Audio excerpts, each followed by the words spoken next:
Now then, what makes a nation strong? Taxes? There's nothing new about those either. The first income tax was paid by Abraham.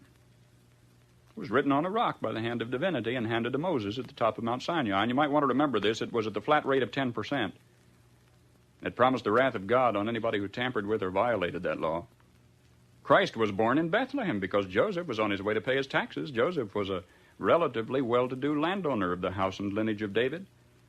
Yet the taxes exacted by Caesar Augustus were so exorbitant that he didn't have enough money left over to employ a trusted messenger for the mission, so though his wife was great with child, he made the journey himself. And Christ was born in Bethlehem because Joseph was on his way to pay his taxes. And Christ was born in a manger because there was a housing shortage when he got there. Our problems are not new. At Runnymede, the Magna Carta was handed to King John on the end of a sword, denying to royalty the right of unlimited taxation.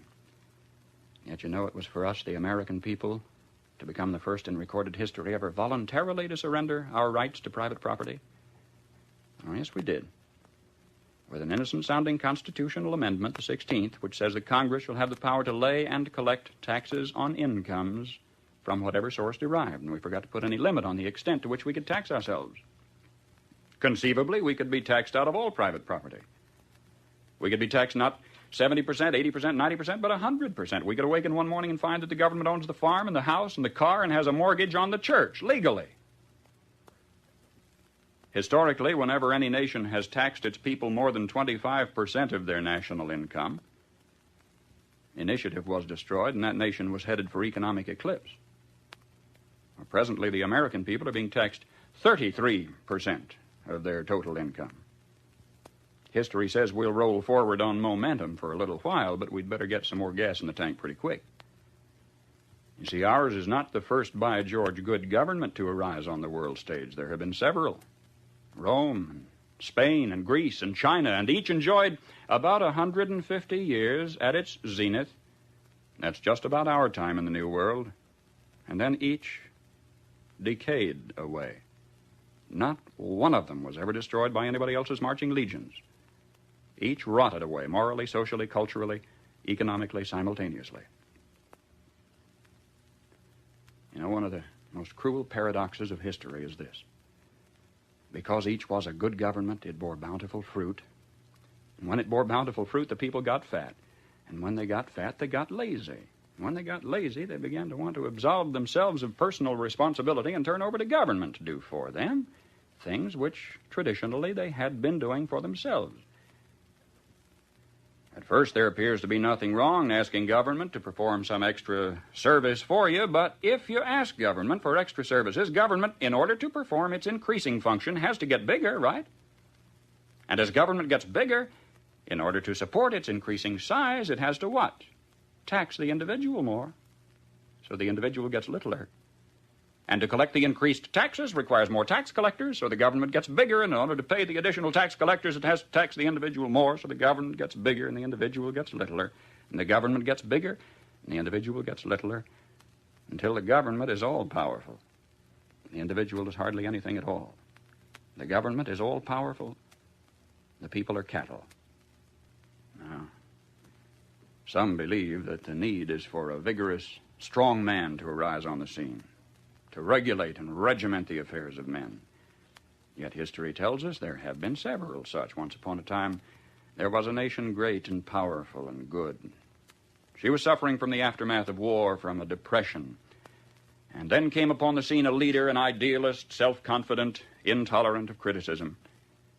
Wisely, he limited his early activities to combating the financial depression. Nobody could argue with that. But in a while, he began to regulate business and establish new rules to govern commerce and finance. Some of them in diametrical disagreement with the God-made laws of supply and demand, but anybody who disagreed with those new rules was promptly fired. The new leader saw that under the old system of free enterprise, landlords prospered, so he levied new taxes to take away their profits and destroy what he called the monopoly of capital. To please laborers, he controlled prices. To win the favor of the farmers, he gave them loans and subsidies. The national debt mounted alarmingly. Whenever anybody tried to tell him that governments, even as people, can go broke when they spend beyond their incomes, he said they just didn't understand deficit finance. what do you say? Did he build on rock or on sand? I say on sand. For you see, this was the story of Emperor Su Tongpo, who led China to its doom more than 1,000 years ago. I am satisfied with all my heart that if Uncle Sam ever does get whipped, here, too, it will have been an inside job. It was internal decay. It was not external attack that destroyed the Roman Empire. Starting about 146 B.C., internal conditions in Rome were characterized by a welter of class wars and conflicts, street brawls, corrupt governors, lack of personal integrity and moral responsibility. About 290 years after Christ, a Roman emperor named Diocletian took over. He really grabbed the bull by the horns. He took over in a period of turmoil and severe depression. The first thing Diocletian did was call in the gold and close the banks and raise the taxes. He reduced the power of the Senate, delegated its power to a lot of little government bureaus. Do you know they even had a Transportation Act back there prescribing the fee required to rent one laden ass per mile? And at today's rate of exchange, it would have amounted to about 1/8 cent per mile, which meant that in order to make a profit, a jackass would have to carry 5 passengers. That was simply beyond the capacity of the jackass. Diocletian put millions of people on the public payroll, but when this failed to do the job, the country was still in trouble. He asked more personal powers for himself. For a brief while, incidentally, they were standby powers, but then he used them all at once. He froze wages, he froze prices, he froze jobs, he stopped profits, he dictated to the farmer what he should plant, when and how he should sell it, and for how much, and he rationed food. And what happened? The labor market closed down. Incentive was gone. Farm life became dependent on bureaucratic red tape. Exorbitant taxes cost the farmer his land. He kept for himself only a small plot on which he might grow turnips for his family. He lost the rest of it to the state. And without food and with incentive gone, city life stagnated and declined. And Rome passed into what history has recorded as the Dark Ages, lasting 1,000 years. Just by turning to the left, the world has gone in circles. A nation would evolve from a monarchy into an oligarchy, from oligarchy to dictatorship, from dictatorship to bureaucracy, from bureaucracy to pure democracy, where finally the people would cry out from the chaos and confusion of the streets, "Oh, please, God, give us a king," and God would give them a king, and they'd have a monarchy again and start the whole silly cycle anew. Now, either we will profit from the errors of their ways, or it follows as the night the day, our children are going to have to relive the Dark Ages all over again. How come, after thousands of years of experiment, our new nation has come so far so fast? All this in less than 200 years. What is the secret of our success? Well, I think it had to do with a basic American's creed. Perhaps it never passed the pioneer's lips in this form, but if it had, I think he would have said something like this: I believe in my God, in my country, and in myself. I know that sounds like a trite, too simple thing to say, and yet it's a rare man today who will dare to stand up and say, I believe in my God and my country and in myself, and in that order. When the early American pioneer first turned his eyes toward the west, there were only Indian trails, or traces as they were called, for him to follow through the wilderness. Do you know today you can roller skate from Miami to Seattle? From San Diego to Plymouth Rock?